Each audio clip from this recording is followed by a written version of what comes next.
오늘 말씀의 제목 함께 따라하실까요? 예수로 세상을 품는 교회. 예수로 세상을 품는 교회. 우리가 지난주일부터 내가 먼저 캠페인 시작하면서 안녕하세요, 고맙습니다, 사랑합니다 인사하고 있는데요, 오늘 1층에서 로비에서 계속 우리 장로님들, 운영위원들, 안내하시는 분들이 인사를 하면서 하시는 말이, 한 장로님 그러시더라고요. 목사님 사랑합니다라는 말 참 쑥스럽고 어색한데 기분은 좋아요. 그게 우리의 진실인 것 같습니다. 그죠? 아직도 사랑합니다 하면 어색합니다. 올라오시는 성도님들께 제가 사랑합니다 하면 우리 남자 성도님들은 막 어떻게 해야 될지 몰라갖고서 그 맞아요, 정상적이에요. 그런데 그것처럼 따뜻한 말, 능력의 말이 없는 것 같습니다. 여러분 어색하지만 옆에 있는 분들하고 다시 한번 인사할까요? 예수님의 사랑으로 사랑합니다. 시작. 예수님의 사랑으로 사랑합니다. 예, 고맙습니다.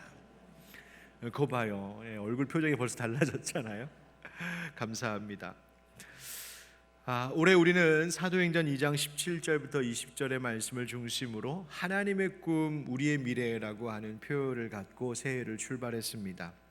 하나님의 꿈, 즉 하나님의 마음은 어떤 것일까? 예레미야 29장 11절 말씀에 여호와의 말씀이니라 너희를 향한 생각을 내가 아나니 평안이요 재앙이 아니니라 너희에게 미래와 희망을 주는 것이니라. 아멘. 우리를 향한 하나님의 마음, 하나님의 꿈은 늘 희망의 미래라는 것입니다. 그렇기에 그분의 꿈과 뜻을 우리의 미래, 그분의 그 뜻을, 그 마음을 우리의 내일로 삼는 것, 그것이 평안이고 복이 되는 것이요, 이것은 비단 교회 공동체뿐만이 아니라 성도들 개인 각자의 삶에도 마찬가지인 것이죠. 하나님이 주신 꿈과 환상, 하나님 주신 그 비전이 바로 개인의 삶과 교회 모두를 바른 길로 이끌어갑니다. 왜 그렇습니까? 성도의 삶과 교회의 미래는 하나님이 설계하신 대로, 하나님이 디자인하신 대로 지어질 때 가장 안전하고 복되기 때문에 그렇습니다. 물론 세상이 우리에게 주는 꿈도 있습니다. 이 세상의 많은 대중들이 바라고 희망하며 따라가는 꿈들이 있습니다.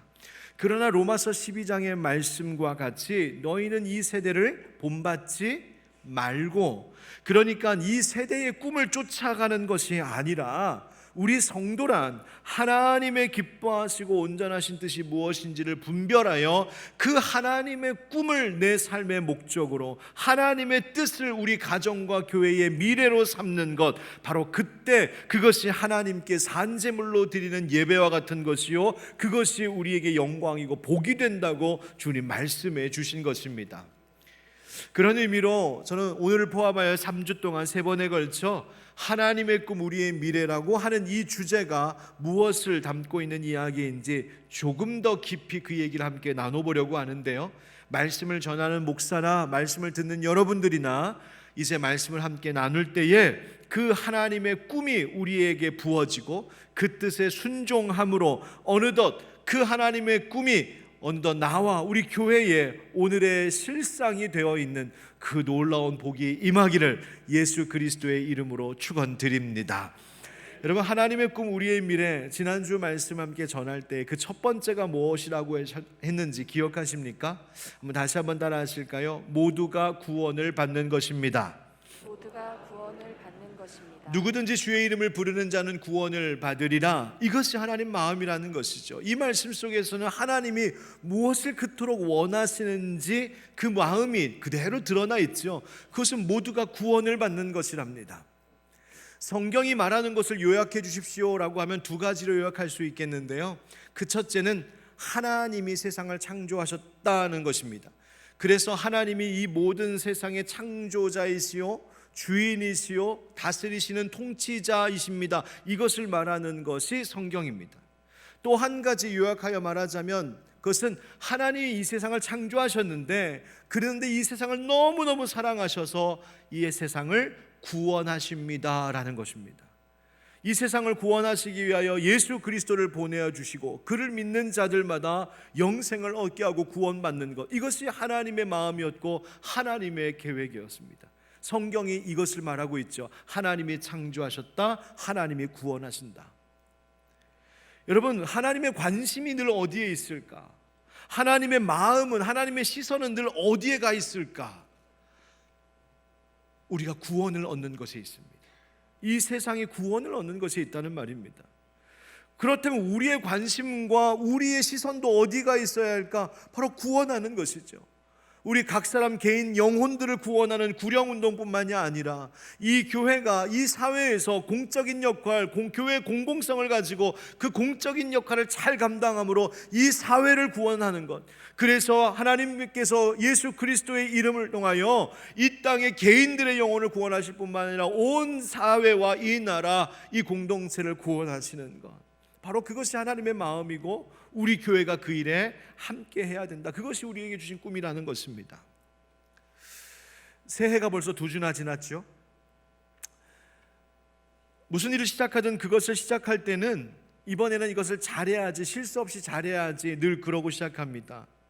그런데 조금 지나다 보면 그 굳은 다짐이 무너지고 어느 정도 시간이 지나면 아유 또 왜 이랬을까, 왜 이렇게 실수했을까 싶은 일들을 빈번히 만나는 것이 우리의 현실이기도 합니다. 마치 우리가 어렸을 때 하얀 도화지, 스케치북 도화지를 놓고 뭐 색연필이든 크레파스든 그림을 그리려고 딱 할 때 야 어떤 그림을 그릴까, 이번 멋지게 한번 그려봐야지 하고 그렸는데 좀 그리다 보면 이게 도대체 뭔지 알 수 없는 그런 그림으로 망가지고 마는 것처럼 때로는 우리가 그렇게 새해를 시작하고 새날을 지내다가도 우리 스스로 이건 아닌데 싶은 때를 만날 때가 있습니다. 무엇이 문제일까? 그런 이것은 아닌데 뭔가 잘못되어 간다라고 싶을 때마다 다시 정리하고 정돈해야 될 것이 무엇일까요? 바로 그것이 우선순위입니다. 우리는 살면서 급한 일부터 그 일을 빨리 처리하는 데 익숙해져 있습니다. 당장 눈앞에 보이는 것, 당장 해결해야 되는 일들이 있으니까 급하게 그것을 쫓아가죠. 그런데 늘 급한 것만 그렇게 쫓아가다 보면 오히려 정작 더 중요한 것을 놓치며 살 때가 많습니다. 여러분, 애플의 창업자이자 21세기 혁신의 아이콘이라고도 불리는 스티븐 잡스, 애플 컴퓨터도 만들고 우리가 쓰는 스마트폰도 만든 대단한 기술 개발자이고 대단한 기업을 일구어낸 경영자, 그렇게 알지만 사실 스티븐 잡스를 그 사람의 일생을 가만히 보면 그가 무엇에 그렇게 관심을 많이 가졌느냐? 인문학, 철학, 사람을 아는 것에 굉장히 많은 관심을 갖고 그것을 사랑했던 사람이 스티븐 잡스입니다. 그래서 사람에게 이렇게 탁 다가오는 그런 제품들을 만들 수 있었던 것이거든요. 그래서 그의 연설, 그의 명언들이 참 유명하고요. 여전히 많은 젊은이들에게 도전과 영향력을 주는 많은 말들을 남겼는데 그 중에 매우 유명한 말 하나 있죠. 그는 매일 아침마다 거울을 보면서 자기 자신에게 묻는 것이 있었답니다. 그것은 만약 오늘이 내 일생의 마지막 날이라면 나는 오늘 내가 하려고 하는 이 일을 정말 할 것인가를 스스로 물었답니다. 여러분, 스티븐 잡스가 얼마나 하루 일과가 빽빽했겠습니까? 할 일이 얼마나 많았겠습니까? 그런데 그때마다 묻는 것이 있었다는 거예요. 내가 오늘 하려고 하는 그 이 일과가 내가 오늘 인생의 마지막 날을 사는 날이라 할지라도 정말 하려고 하는 일인가? 우선순위의 문제입니다. 중요도의 문제입니다. 바로 그것이 그의 삶을 계속 이끌어왔다는 것이죠. 살면서 우선순위를 바르게 하는 것이 얼마나 중요한지는 더 말씀드리지 않아도 여러분 다 잘 아실 겁니다. 그런데 우리 그리스도인들에게 있어서 중요한 차이점은 좋다, 우선순위를 바로 세우는 것이 좋다. 그런데 그 우선순위를 매기는 기준을 무엇으로 삼을 것이냐, 이것에 있습니다. 예수님께서 예수님을 따르는 모든 제자들 그리고 우리 성도들, 그리스도인들에게 주신 그 우선순위의 기준, 절대적인 기준 하나가 있죠. 그것이 뭐냐면 하나님 사랑하고 이웃 사랑하는 것입니다. 그래서 예수님 말씀하신 그 우선되는 순종해야 될 명령이 있으니 그것이 뭐냐면 먼저 그의 나라와 그의 의를 구하라. 먼저 해야 할 것이 이것이다. 만약 스티븐 잡스처럼 우리도 매일 아침마다 거울을 보면서 스스로 묻는다면 이렇게 대답해야 된다는 것입니다. 이렇게 묻고 대답해야 된다는 거예요. 내가 오늘 하려는 이 일이 하나님의 나라와 하나님의 의를 위한 일인가?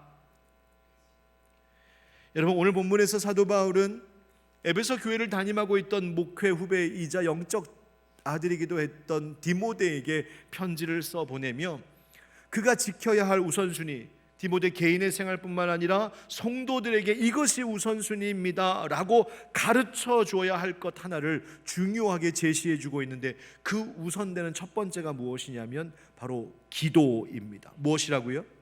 기도. 여러분, 기도는 중요합니다. 이 말씀은 결국 우리에게 주시는 말씀되는데 우리에게도 삶의 우선이 기도가 되어야 된다. 이것이 무엇을 말하는 것일까요? 한번 따라하겠습니다. 모두를 품는 마음 기도. 모두를 품는 마음 기도. 바울이 교회와 디모데를 향하여서 기도를 가르칩니다. 이미 기도하는 것 아는 디모데였고요, 이미 기도하고 있던 에베소 성도들이었습니다. 그런데 바울은 다시 첫째로 권한다면서 기도를 말합니다. 왜? 무슨 뜻일까요? 교회와 성도는 기도하는 것을 계속해서 가르치고 기도하는 것을 계속해서 배워야 한다는 말입니다. 왜 이토록 중요할까? 왜 또 이것을 강조해야 될까? 기도는 교회와 성도를 건강하게 하는 원동력이기 때문입니다. 교회의 생명력은 기도에서 비롯되고 교회의 기도의 불이 꺼지면 교회의 생명불도 희미해져 가는 것입니다. 기도는 절대적입니다. 기도는 하나님과 교회를 이어주는 연결끈과 같은 것입니다. 기도는 잠수부의 산소줄 같은 것이고 책상 위 컴퓨터가 돌아가게 하는 전기를 공급하는 전기줄 같은 것입니다. 전원이 공급되지 않은 그 꺼져버린 컴퓨터 앞에서 아무리 자판을 두들긴다 한들 무슨 소용이 있겠습니까? 기도하지 않으면 그 꼴이라는 것입니다. 그래서 말하고 있어요. 그러므로 내가 첫째로 권하노니 모든 사람을 위하여 간구와 기도와 도고와 감사를 하되 임금들과 높은 지위에 있는 모든 사람을 위하여 하라. 첫째로, 즉 모든 어떤 일보다 첫째로 되어야 하는 것이 기도라고 하는 것입니다. 여러분, 기도가 중요해요. 그래서 얼마나 중요하면 기독교는 기도교라는 말이 있습니다. 기독교는 기도하는 종교입니다. 기도로 하나님과 연결되어 있어야 된다. 그런데 이 기도를 표현하는 여러 말들이 오늘 본문에 나오는데 간구, 기도, 도고, 감사 이런 말이 나옵니다. 무슨 의미인지를 간단하게만 생각해 보면 간구라고 번역된 말은 급한 상황에서 어떤 특별한 일이 이루어지기를, 어떤 부족한 것이 채워지기를 위하여 탄원하듯 드리는 기도를 여기서 간구라고 표현하고 있는 것이고요, 기도라고 하는 말로 번역된 말은 하나님을 향하여 내가 부르짖고 아뢰는 모든 일반적이고 보편적인 기도의 행위를 두고 하는 말입니다. 도고라고 하는 말은요, 요즘 잘 쓰지 않는 말인데 이 말은 무슨 뜻이냐면 다른 사람의 유익을 위하여 중보적 성격으로 하는 중보기도, 혹은 하나님과 내가 친밀하게 나누는 대화, 이런 것을 말할 때 도고라고 표현을 합니다. 감사라는 말은 말 그대로 하나님 내게 베푸신 은혜에 대해 감사하는 기도를 이야기합니다. 자, 어떤 기도가 됐든 이 네 가지는 모두가 다 하나님께 드리는 기도를 지금 말하고 있는 것이죠. 여러분, 뭘 말하고 있을까요? 아무리 사람이 많은 계획을 세우고 그 일을 열심히 한다고 해도 이 모든 것의 최종 결정자, 최종 결재권자는 하나님이시라는 것입니다. 교회의 어떤 일을 위하여 우리가 함께 지혜를 모으고 힘을 모으고 목사가 의지를 갖고 열심히 추진하면서 서류에 사인하고 우리 다 같이 이거 합시다 하더라도 하나님이 정작 오케이 하지 아니하시면 아무것도 아니라는 것입니다. 소용없는 일, 된다 해도 의미 없는 일이란 겁니다. 가정도 그렇습니다. 개인도 그렇고 직장의 일도 그렇습니다. 모든 것의 권한이, 모든 것의 주권이 하나님께 있음을 고백하는 것이 성도요, 그것을 구체적으로 표현하는 것이 기도라는 행위입니다. 어제 교회학교 어느 한 부서에서 교사와 학부모 연합 기도회가 있었습니다. 저에게 와서 목사님, 저희 부서 부모님들하고 교사들 같이 기도하는데 오셔서 기도 인도 좀 해달라고 부탁해 줘서 기쁜 마음으로 갔습니다. 너무 감사했습니다. 뭐 저를 불러줘서 그런 것이 아니라 교사들이 또 학부모들이 그 어린 아이들을 위하여 또 이 한 해 동안의 그 부서를 위하여 함께 기도하자라고 모인 것 자체가 너무나 감사했습니다. 올해를 시작하면서 제가 우리 당회 또 운영위원회 사역위원장님들 각 팀장과 부서장님들께 누누이 반복하여 강조하고 또 강조한 것이 있는데요, 그것이 무엇이었냐면 어떤 모임을 하든지 무엇을 위해 모였든지 꼭 기도하는 모임이 되게 해달라는 것이었습니다.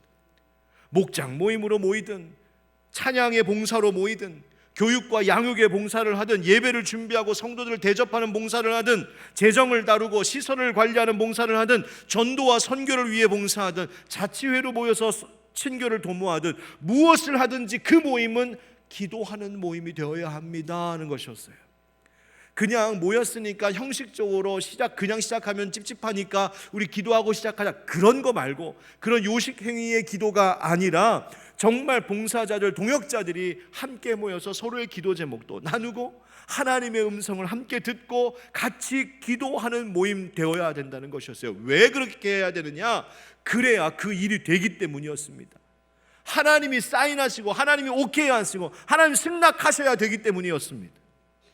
여기에도 우리 봉사자들이 많이 계시고 여기에도 안수집사님, 권사님도 중직자들도 많이 계신데 제가 묻고 싶습니다. 여러분 봉사하실 때에 기도하며 봉사하십니까? 여러분이 그 맡은 그 시간에 그 일을 위하여서 시작할 때 여러분 기도하십니까? 아유 목사님, 아유 봉사하고 일하기도 바쁜데 기도할 시간이 어디 있어요? 아유 목사님, 우리 부서 우리 팀은 영 기도하는 분위기는 아니어서 좀 그래요. 여러분 그렇게 변명하지 마십시오. 다시 한번 부탁드립니다. 뭘 하든 무엇을 위해 여러분들이 모였든 하늘빛 광성교회의 이름으로 모이셨거든 그 모임은 첫째로 기도하는 모임이 되게 하십시오. 기도하지 않으면 안 됩니다. 모일 때만 하는 것이 아니라 개인 생활도 그렇습니다. 마틴 루터가 뭐라고 했었냐면 나는 너무 바빠서 기도합니다 그랬다죠. 너무 바쁜데 기도한답니다. 여러분 바쁘다는 것이, 내 생활이 분주하다는 것이 기도를 게을리하거나 기도가 차선으로 밀려날 이유가 되지 못한다는 거예요. 오히려 너무 바빠서, 너무 할 일이 많아서, 너무 급해서, 너무 지쳐서, 너무 피곤해서, 그래서 더 기도하셔야 된다는 겁니다. 그래서 더 시간을 내어 기도해야 된다는 겁니다. 모든 시간의 주인이시고 모든 일의 주관자이시며 모든 도움과 힘과 지혜의 공급자이신 하나님께 내 인생의 문제의 결제를 맡기셔야 된다는 말입니다. 그래야 되기 때문에 사랑하는 성도 여러분, 하나님의 꿈이 우리의 미래가 되려면 우리의 마음 가운데 하나님의 그 꿈이 무엇인지가 부어져야 되는데 어떻게 될까? 기도 외에는 없다는 사실을 잊지 마시길 주의 이름으로 축복합니다. 자, 그런데 그렇게 기도하라는 말씀 속에 오늘 본문에 무척 반복하여 강조되고 있는 말이 하나 있습니다. 그것이 무엇이냐면 모든 사람을 위하여라는 말입니다. 그 말이 오늘 본문 단락에만 3번 반복됩니다. 2절에도 임금들과 높은 지위에 있는 모든 사람을 위하여. 여러분 이것이 왜 강조됐고 이거 무슨 뜻일까? 먼저는 내가 누군가를 위해서 기도한다 할 때 그 기도의 대상, 기도의 내용으로 삼는 이들에 있어서 차별을 두지 말고 기도하라는 것입니다. 좀 크게 우리가 좀 생각해 보면 인종, 국적, 사회적인 지위, 신분 이런 것 상관없이 내가 모르는 사람들 누구도 다 내 기도의 제목이 되고 기도의 대상이 되어야 한다는 말이에요. 그런데 이것을 우리가 개인적으로 적용해 보자면 어떤 뜻이 될까? 누군가 내 마음에 영 들지 않는 사람이 있을 때, 아우 난 저 사람을 위해서 기도하라고, 기도는 무슨, 내가 저 사람을 내가 정말 이를 박박 깔고 있는데 내가 저 사람을 위해서 어떻게 기도해? 그런 사람일지라도 기도하라는 것입니다. 내게 유익을 주든 오히려 나에게 피해를 주든, 내가 잘 아는 사람이든 내가 모르는 사람이든 모든 사람이 내가 기도해야 할 대상이 된다 말씀하시는 거예요. 심지어 나를 괴롭게 하고 나를 아프게 하는 사람들까지도 그를 위해서조차도 기도해야 한다 말씀하십니다. 오늘 성경에 임금들과 높은 지위에 있는 사람들, 여러분 에베소 교회 성도들이 이 편지를 받았을 때 그들의 임금들과 높은 지위에 있는 사람들, 어떤 사람들이 떠올랐을까요? 세상 권력자들, 그 당시 그 땅을 다스렸던 사람들, 그들이 뭐 했나요? 믿는 그리스도인들과 교회를 핍박하고 박해하기도 했던 사람들이에요. 어쩌면 이 편지를 딱 받았을 때 그 임금들과 세상 권력자들 이야기할 때에 아마 이런 사람, 이런 것이 생각나는 사람도 있었을 거예요. 나랑 같이 예배하던 내 형제자매, 그 사람이 끌고 가서 박해하고 고문하고 순교하게 했는데, 내 사랑하는 가족, 내 사랑하는 부모, 형제, 저자세, 예수 믿는 믿음 갖고 살다가 큰 고통과 핍박 당할 때에 그 일을 주도했던 그 악한 사람, 어떻게 그를 위해서 기도합니까? 그런데 성경은 우리에게 그들을 위하여, 세상을 위해 기도하랍니다. 목사님, 저 같은 사람이 무슨 그런 기도를 합니까? 제 신앙의 앞가림도 잘 못하는데 제가 무슨 다른 사람을 위해 기도하고 나라를 위해 기도하고 온 세계 열방과 선교의 사역지를 위해 기도하고, 그거는 목사님 하시는 거고 장로님 하시는 거고 기도 생활 많이 하신 분들이 하는 거고, 저는 아니요, 아닙니다. 오늘 성경이 뭐라고 말하냐면 모든 사람을 위하여 기도하라 말씀하시고, 이 명령은 누구에게나 지금 주어지고 있는 말씀입니다. 다른 사람의 어려움과 필요가 보인다? 그 내 기도 제목 되어야 된다는 거예요. 다른 사람이 뭐 때문에 기뻐하고 즐거워 감사하더라? 그게 내 감사 기도 제목이 되어야 된다는 거예요. 왜 이게 중요할까? 그렇게 내가 다른 사람, 모든 사람을 위하여 기도할 때 우리가 성령 안에서 하나로 연합할 수 있기 때문이에요. 우리가 하나로 연합하게 되면 그것이 하나님의 형상이요, 바로 거기에 우리가 기도하는 하나님의 응답이 나타나기 때문이에요. 사랑하는 성도 여러분, 개인적인 일, 나와 내 가족만을 위하여서 기도하는, 그렇게 내 문제에만 매몰되어 있는 기도에서 이제는 좀 탈피할 수 있기를 축복합니다. 기도는 그 기도의 대상이 점점 확장되어 갈수록 성숙한 기도가 됩니다. 늘 내 문제, 나 자신에게만 몰입되어 있는 기도에서 벗어나 오늘 말씀의 제목처럼 세상을 품는 성도, 세상을 품고 기도하는 교회가 되는 것, 그것이 하나님이 바라고 원하시는 꿈입니다. 심지어 내가 너무 미워서 기도할 수 없을 것 같은 그 사람을 위해서라도 여러분 기도하는 용기를 내보시기를 바랍니다. 영 마음에 들지 않는, 영 내 색깔하고는 맞지 않는 위정자들, 혹 지도자들이라도 그들을 위해 기도하셔야 됩니다. 앞에 서 있는 목사가 영 마음에 들지 않는 구석이 있더라도 여러분 목사 위해서 기도해 주셔야 합니다. 일부 때 이 말씀 드렸더니 누가 뒤에서 크게 아멘 그래서 감사했습니다. 여러분 오늘 예배 끝나고 가는 길에 저한테, 목사님 제가 이제 목사님 위해서 기도할게요, 그래도 저분이 날 원래 미워했었구나, 제가 그렇게 생각하지 않겠습니다. 아셨죠? 여러분 기도하십시오. 왜? 여러분 나와 관계 있는 사람뿐만이 아니라 세상의 모든 사람의 일들이 내 신앙생활과 무관하지 않기 때문입니다. 오늘 성경에 왜 그렇게 우리는 모든 사람을 위하여 기도해야 된다고 말하냐면, 이는 우리가 모든 경건과 단정함으로 고요하고 평안한 생활을 하려 함이라. 표준 세번역 번역대로 읽어드리면, 이는 우리가 아주 경건하고 품위 있는 삶과 조용하고 평화로운 삶을 살아갈 수 있을 것이기 때문입니다 라고 말해주고 있습니다. 여기서 경건, 단정함, 고요함, 평안함, 그 말 그 자체도 의미가 있는데 조금 그 본래의 의미를 찾아 들어가면 더 은혜가 됩니다. 경건, 유세비아라고 하는 말은 하나님과 우리의 관계 속에서 우리가 하나님을 경외하고 예배하는 태도를 이야기합니다. 하나님을 경외하는 그 경건함. 그 다음 단정함이라고 번역된 이 셈노테티라고 하는 말은 우리의 내면으로부터 우러나와서 나타나는 내 삶의 단정함, 품위 있고 품격 있는 생활. 생각해보면 그것은 다른 사람들과 관계 속에서 그 모습들이 나타나지 않겠습니까? 그러니까 경건함이란 하나님과 우리의 관계라고 말한다면, 이 단정함이란 나와 이웃, 나와 세상과의 관계 속에서 나타나는 품격 있는 모습인 것이죠. 그 다음 고요한이라고 하는, 이 고요한 생활이라고 하는 것은 주로 외적인 방해가 없는, 즉 바깥 세상 일들 때문에 내가 고통받지 않는, 그래서 바깥에서 오는 고요함을 이야기하는 것이요, 이 헤시키논이라고 하는 이 평안한 생활이라고 하는 이 말은 내적, 내면의 근심, 불안, 걱정이 없는 고요함을 이야기해요. 그러니까 이 네 가지를 종합해서 생각해 보면은 하나님과의 관계의 아름다움, 내 주변에 있는 세상과 이웃과 다른 사람들과의 그 품격 있는 모습, 내 주변 바깥 세상의 일들이 평안하고 내 속에, 내 내면에도 평안하고, 여러분, 올 한 해 이와 같은 삶이 우리 가운데, 여러분 가운데 있기를 주의 이름으로 축원합니다. 여러분, 얼마나 아름답고 복된 삶입니까? 그런데 이것이 무엇으로 가능하다고 말씀하고 계신 겁니까? 너희의 삶에 우선되는 첫째 되는 것, 내가 첫째로 권하노니 바로 기도하라는 것입니다. 모든 사람을 위하여 기도하라는 것이에요. 나만을 위한 기도가 아니라 너와 우리를 위하여, 형제와 이웃을 위하여, 사회와 나라와 세상을 위한 기도해라.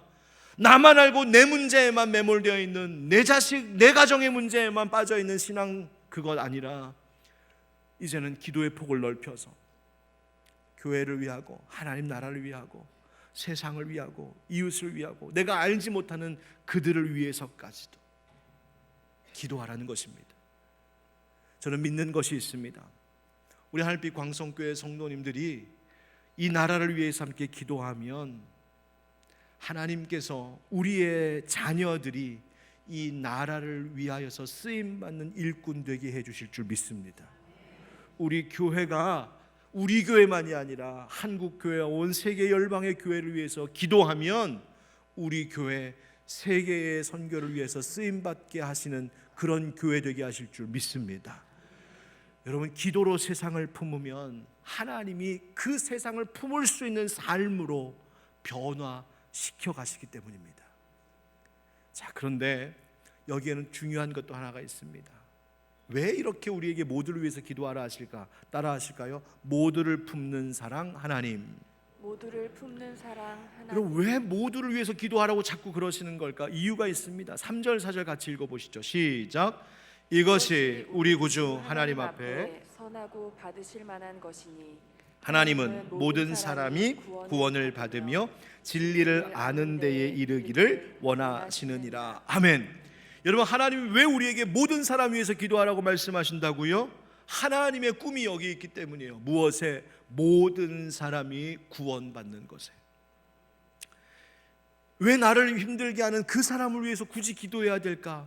하나님이 그 사람을 구원하기 원하시기 때문입니다. 왜 나랑 아무 상관없는 것 같은 사람들을 위해서 기도해야 될까? 하나님이 그들을 구원하기를 원하시기 때문이라는 거예요. 그 하나님의 꿈에 동참하라는 것입니다.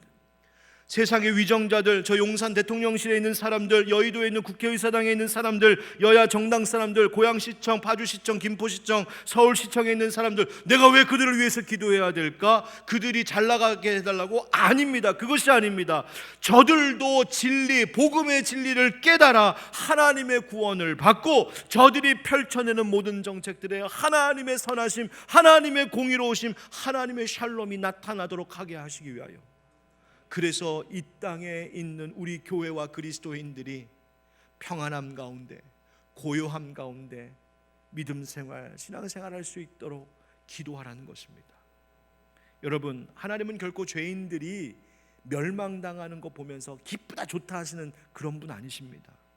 하나님은 공의로우신 하나님이셔서 그들이 심판받게 될 것을 분명히 경고하시지만, 그러나 또다시 하나님은 참고 기다리시면서 모든 사람들이 주님께로 돌아오기를 원하시는 분이 하나님이십니다.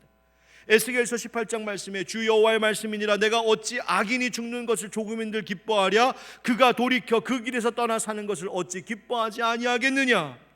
하나님은 말씀하시는 거죠. 어떤 극악한 죄를 범한 악인일지라도 회개하고 돌아오기를 바라시는 선하신 하나님이시라는 거예요. 단 한 가지, 예수 믿고 돌아오는 자들. 여러분, 하나님 공평하신 분이십니다. 그래서 세상의 인종, 신분, 배경, 지위, 학력, 실력, 소유 그런 것과 상관없이 오직 예수 그리스도를 믿으면 구원 얻는다, 누구든지 주의 이름을 부르면 구원을 얻는다라고 하는 그 복음은 이 세상의 모든 사람에게 공평하게 열려 있는 것이죠. 문제는 그 복음을 받아들이느냐입니다. 이 진리는 모든 사람에게 공평하게 전해집니다. 문제는 그 진리를 받아들이고 진리대로 사느냐인 것이죠. 그래서 기도하라는 것입니다. 그들에게 주어진 복음, 그들에게 주어진 진리가 저들에게 받아들여지고 그 뜻대로 저들이 하나님께서 원하시는 대로 그렇게 구원받는 자들이 될 수 있도록 기도하라는 것이에요. 아유, 저런 사람도 구원받을까? 저렇게 악한 사람도 하나님의 자녀가 될 수 있을까? 여러분, 하나님이 그들을, 누군가를 구원하실지 안 하실지는 하나님이 판단하실 것이요, 우리의 의무는 여전히 그 모든 사람을 위하여 기도하고 그들에게 복음 전하는 것에 있음을 잊지 않기를 간절히 원합니다. 여러분, 오늘 말씀 들으면서 혹시 너무 나는 그냥 그를 위해서는 도무지 기도 못하겠어요 하는 너무 미운 사람, 너무 싫은 사람이 혹시 떠오르십니까? 나를 늘 괴롭히고 힘들게 하고 상처를 주고 나랑 너무 불편한 어떤 사람이 있습니까? 이러면 단골 손님 있죠. 뭐 남편, 아내, 시어머니, 시아버지, 장인, 장모. 혹시 그런 분들 떠올리셨어요? 혹시 직장 상사가, 혹은 여러분 동료 중에 여러분 너무 힘들게 하는 누군가가 있으십니까? 그렇다면 오늘부터 그분을 위해서 한번 기도해 보십시오. 그의 구원을 위해서 기도해 보십시오. 하나님, 내가 저 사람 사랑할게요, 사랑하게 해주세요. 도무지 그 기도가 나오지 않는다면 적어도 하나님, 아직 못하지만 하나님, 적어도 저 사람은 하나님을 사랑하시는 줄 믿습니다. 하나님, 저를 구원해 주십시오. 저 사람도 하나님의 사람 되게 해주십시오. 한번 용기 내어 기도해 보세요. 하나님이 바꾸어 주실 줄 믿습니다. 예수님 말씀하셨죠. 마태복음 5장에 또 네 이웃을 사랑하고 네 원수를 미워하라 하였다는 것을 너희가 들었으나 나는 너희에게 이르노니 너희 원수를 사랑하며 너희를 박해하는 자를 위하여 기도하라. 아멘. 여러분, 원수하니까 막 떠오르는 사람들 있으세요? 여러분, 어떻게 원수를 사랑합니까? 그 사람이 나랑 원수지간이 된 이유가 있는데 어떻게 사랑합니까? 성경이 뭘 말하고 있는 것일까요? 주님이 그 이유를 생각하지 말라는 것입니다. 그 이유를 따지고 계산하면 사랑이 안 됩니다. 여기서 말하는 사랑, 아가페 사랑이라고 하는 이 무조건적 사랑이라고 말하잖아요. 이유를 불문하고 사랑하기로 결단하라는 겁니다. 이 악물고 사랑하기로 선택하라는 것입니다. 도무지 사랑까지 되지 않는다면 그를 위해서 잠시 기도라도 하라는 것입니다. 이 악물고, 하나님, 내가 주님께서 하라 하시니 합니다. 내가 기도합니다. 여러분, 이 악물고라도 기도해 보십시오. 하나님이 그를 변화시키시고 하나님이 그를 대하는 나를 변화시켜 주실 줄 믿습니다. 단 한 가지만 떠올리셔야 됩니다. 누가복음 23장 34절, 이에 예수께서 이르시되 아버지, 저들을 사하여 주옵소서. 자기들이 하는 것을 알지 못함이니이다 하시더라. 하나님, 예수님께서 십자가에 달려 돌아가시면서 저들을 용서해 달라고 기도하셨어요. 거기에 저들 안에 누가 들어있을까요? 내가 있는 것이죠. 그것을 생각하는 것입니다. 그러면서 기도하십시오. 모든 일을 위해 기도하는 것, 그것이 내게 주어진 사명이라고요. 바로 이 기도에 중요한 것이 있습니다. 따라하겠습니다. 모두를 품는 이름 예수. 모두를 품는 이름 예수. 바로 이 이름으로 기도하라 하시는 거죠. 하나님은 한 분이시요 또 하나님과 사람 사이의 중보자도 한 분이시니 곧 사람이신 그리스도 예수라. 그가 모든 사람을 위하여, 누구를 위하여? 모든 사람을 위하여 자기를 대속물로 주셨으니 기약에 이르러 주신 증거니라. 아멘. 여러분, 모든 사람을 위하여 기도하는 것, 그것은요, 그 사람 세상적으로 잘 되라고 기도하는 것, 그것 아니라 그들이 우리의 유일한 중보자이요 우리의 유일한 구원자이신 예수께 나오기를 기도하라는 것입니다. 이 세상의 모든 이들을 품으시는 하나님의 사랑을 보여주시기 위하여 예수님은 두 팔을 벌려 십자가에 못 박혀 죽으셨고 그 품으로 이 세상을 다 끌어안으셨는데, 바로 그 예수를 믿고 사랑하고 따르는 자들이라면 그 예수의 이름을 의지하여 우리도 모든 사람, 다른 사람, 내가 알지 못하는 사람까지도 그들을 위하여 기도하라는 것입니다. 왜? 그들이 예수 앞에 나오도록. 여러분, 이 장면을 기억하십니까? 마가복음 2장 중풍병자를 데리고 예수님께 나왔던 친구들 아시죠? 움직이지 못하는 그 중풍병자, 그 친구, 그를 예수님 앞에 데리고 나오기 위해서 들것에 눕히고 예수님 말씀 전하시던 그 집 지붕 위에 기어 올라가 지붕을 뚫고 예수님 앞에 그 친구를 달아내렸던 이 친구들의 모습, 여러분, 바로 교회가 하는 일이 그것입니다. 성도가 하는 일이 그것입니다. 여러분, 내가 기도했다고 해서 내 실력 때문에 저 사람이 변화되는 것 아닙니다. 내가 기도했다고 해서 내 영역 때문에 저 사람이 구원 얻는 것 아닙니다. 나는 그저 기도를 통하여 그가 예수 앞에 나오기를 바라는 것이요, 그를 고치시고 치료하시는 이름은 오직 예수 그분뿐이신 줄 믿습니다. 사랑하는 형제 여러분, 자매 여러분, 올 한 해 우리도 매일 이 예배의 자리, 또 새벽과 혹은 금요일마다 모여 기도할 때, 혹은 목장 모임으로 기도할 때, 아니면 가정에서 기도하시고 골방에서 기도하실 때, 저는 그 자리가 바로 이 중풍병자 친구를 예수님 앞에 달아내리는 바로 친구의 모습으로 기도하는 자리가 되기를 간절히 소망합니다. 그것이 우리가 하는 것입니다. 하나님, 우리 예수님, 그 사람 고쳐주시고, 그 사람 치유해 주시고, 그 사람 구원해 주십시오. 세상을 품는 교회, 세상을 품는 성도, 어떤 것일까? 우리의 입에 항상 담고 살아야 될 말이 있음을 잊지 않는 것입니다. 우리는 올 한 해 어쩌면 굉장히 많은 사람들을 만날 것입니다. 아마 저에게도 많은 분들이 찾아오실 것입니다. 그 가운데에는 목사님, 혹은 집사님, 혹은 권사님, 내 인생의 고민 좀 들어봐 주세요. 내가 이렇게 아파하고 있어요. 저 너무 힘든데 어떻게 좀 도와주세요. 제가 너무 지쳐 있는데 어떻게 하면 좋을까요? 이러한 여러 어려운 길 가운데 내가 무엇을 선택해야 될까요? 좀 지혜를 주세요. 도움을 요청하는 분들이 많이 있을 겁니다. 그 모든 사람을 위하여 우리 뭘 해야 될까? 우리가 참 사랑하는 찬양 가운데 언제나 우리의 입에 모든 이들에게 전해 주어야 할 바로 이 기도가 바로 찬양의 제목으로 있는 기도가 있습니다. 바로 이것입니다. 슬픈 마음 있는 자, 몸과 영혼 병든 자, 누구든지 부르시오, 예수 이름 부르시오. 그 이름을 믿는 자, 그 이름을 부르는 자, 그가 어떤 사람이든 그는 구원 얻으리.